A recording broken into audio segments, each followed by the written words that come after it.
jumper business. It has been much misreported. A lot of people are really trying to act as if like no jumper's done or. Well, yeah, I heard about no jumper, man. I heard that they're trying to change the narrative over there and the content. I think things, got a little dangerous, and I think that's what it really came down to. Having too many sets over there, too many people over there, too much activity going on. That's my honest take on it. But let's hear what Wack has to say. I'm not working with any of these guys anymore at all. At the end of the day, my whole disposition was to create something that was an attachment to no jumper. And it took me some time to do it because this is it's a big platform when it comes to the West Coast. A lot of people don't want to give us the respect, but it is, right? It is. A lot of it I didn't understand, and which I end up asking you, right? I don't live stream. I don't even know how that works, really. Clubhouse is basically live streaming. So, yeah, right. Okay, so if you tell me that, right, it's different ways that revenue is made on Clubhouse outside of Clubhouse. It's nothing to do with Clubhouse. So when I'm looking at these live streams, there's usually like 4 people in there, right? 4? Nah. So I'm telling myself, either the live stream, whatever it generates, is generating enough to cover the 4 people, right? And, and it's contributing to the overall, which a lot of people don't see, security, editors, the cameraman, shit like that, right? I said, well, then it might make sense. Or Adam's doing it or started doing it when everybody kind of left the building. I think it kind of feels like I broke out of like a spell that I was under that I had slowly developed in my brain. Where does No Jumper live stream first off? In which is that this feeling that in order for No Jumper to be legit, we needed to produce a ton of content. That's what I was getting to. And true. When I really look at the economics of producing a ton of content and having, a decent percentage of it realistically not performing well, it's just like, that's really not what I should be putting my attention Not towards. at all. So we should make good content, and then we should work on the businesses that are adjacent to that content. Because, see, you got to... That makes sense. That's 100% because there's a bunch of content that, just daily content. But some of it don't be getting played like that. I get it. Content is money, no matter what you put out. Especially when you're on a platform like this with No Jumper. Every video is making money. Remember. But there's certain videos, certain content that make a lot of money. Either that was let's focus our time on that. Generating enough, or I felt like Adam was bringing something to the building to give it another boost, to generate some content, to keep people active with it. And I was like, okay, but that only needs to go on for so long. Like, even like when the transition happened, right? So I'm like, okay, well, all right, I see Adam bringing that in. Got people talking, No Jumper has this new thing, whatever, till you situate whatever your shows are gonna be that goes up on the No Jumper channel, right? Which ultimately generates the revenue, right? When it comes to No Jumper, right? I'm like, okay, I get that. But at some point, that's gonna start digging into that. Facts. So you gotta cut back on it, business-wise. Facts. Now, Wack, you talking. You understanding. What I didn't understand was Sharp. Okay, what about Sharp? A lot of people, before I even knew Sharp, I would hear about Sharp's show.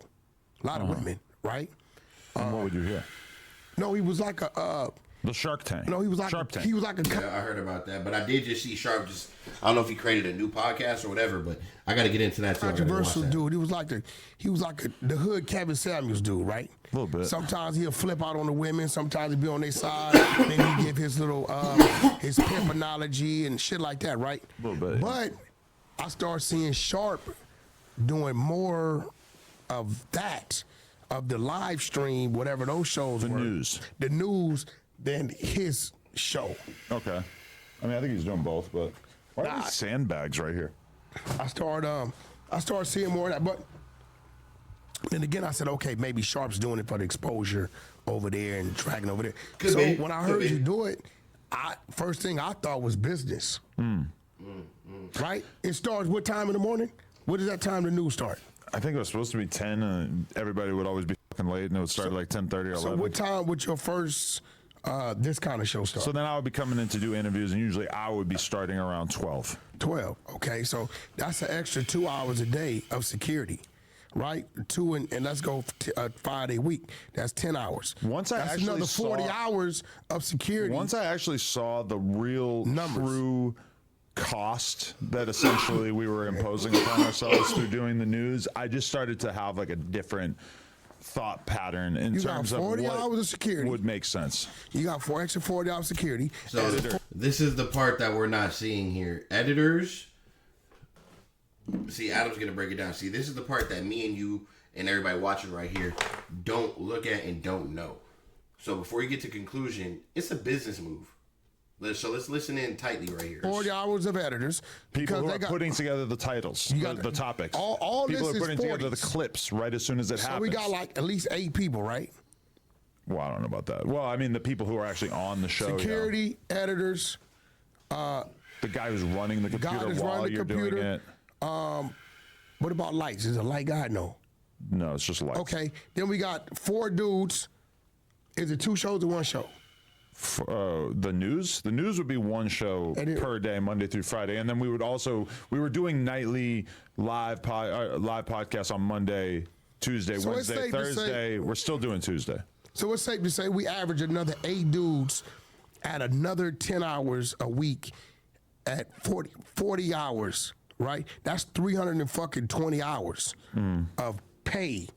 Meanwhile, like Going out. a relatively small percentage of the fans were actually watching that content, but a huge percentage of the fans seemed like they were deeply invested in the drama that would come from different things that were happening with the news. It was almost like, because it was so messy and sloppy and kind of all over the place, that made it a perfect content for other people to make content about. Meanwhile, the actual content didn't really feel like it hit its stride. I mean, let's be real. We haven't done like 100,000 views on the news in probably like a year. Your biggest live stream So that's what it is. probably came from me and Flacco.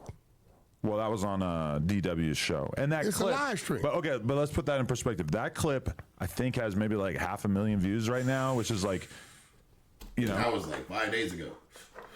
pretty freaking good, like a lot more than most clips. But because of the fact that we had to get it out instantly as soon as it happened, and there's tons of swearing, and there's wax butt crack and all this kind of stuff, you can see his second cell phone, it made probably like $50 on YouTube. So it's like, from the perspective of just getting attention, making a clip that goes viral, Hold on, what? like that earns you $50, like I guess that's okay. For someone who actually wants to like run a business, is that really worth it? It's okay. For someone who actually Really? Probably came from me and Flacco. well, that was on DW's show, and that It's a clip, live stream. But let's put that in perspective. That clip, I think, has maybe like 500,000 views right now, which is like, pretty freaking Must have been a short. It was a short. good, like a lot more than most clips. But because of the fact that we had to get it out instantly as soon as it happened, and there's tons of swearing, and there's wax butt crack and all this kind of stuff, you can see his second cell phone, it made probably like $50 on YouTube. So it's like, from the perspective of just getting attention, making a clip that goes viral like that earns you $50, like I guess that's okay. For someone who actually wants to like run a business, is that really worth it? Smart. Checkmate. That's what it is right there, man. Got to respect the business move. I'll catch you on the next one.